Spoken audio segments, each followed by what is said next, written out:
અમદાવાદના ગુજરાત કોલેજમાં એનએસયુઆઈએ વિરોધ કર્યો। અધ્યાપકની સામે છેતરપિંડીના આરોપોને લઈને વિરોધ કરવામાં આવ્યો। ભરતી કરાવવાને બહાને અધ્યાપકે ચૂનો લગાવ્યો। કરાર આધારિત અધ્યાપકે છેતરપિંડી કર્યાનો આક્ષેપ। એરફોર્સમાં ભરતીના નામે વિદ્યાર્થીઓની સાથે છેતરપિંડી કરવામાં આવી। અધ્યાપક પ્રજ્ઞેશ બારડની સામે ગંભીર આક્ષેપો લાગ્યા। 32 વિદ્યાર્થીઓ પાસેથી 9 લાખ ઉઘરાયાનો પણ આક્ષેપ। કૌભાંડ બહાર આવતા જ એનએસયુઆઈ કાર્યકર્તાઓ મેદાને ઉતર્યા। કોલેજ કેમ્પસમાં ઉગ્ર વિરોધ નોંધાવ્યો। વધુ વિગત મેળવીએ સંવાદદાતા અર્પિત દરજી પાસેથી। અર્પિત, અધ્યાપકે જ વિદ્યાર્થીઓને કરોડોનો ચૂનો ચોપડ્યો હોવાની ઘટના સામે આવી છે। આ સંદર્ભે વધુ શું વિગત?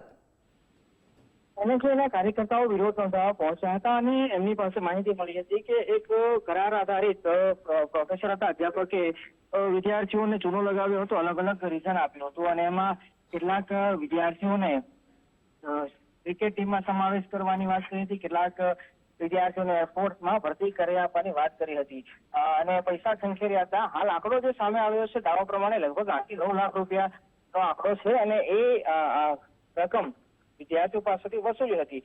પોલીસ સ્ટેશનમાં આ મામલે અરજી પણ થઈ છે। એનએસયુઆઈ વિદ્યાર્થીઓની માંગ છે કે પ્રોફેસર દ્વારા અધ્યાપક દ્વારા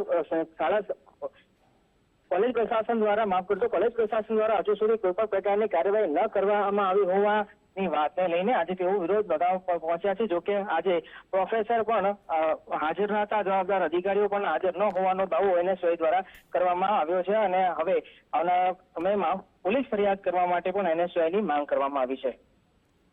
જી, ધન્યવાદ જાણકારી બદલ।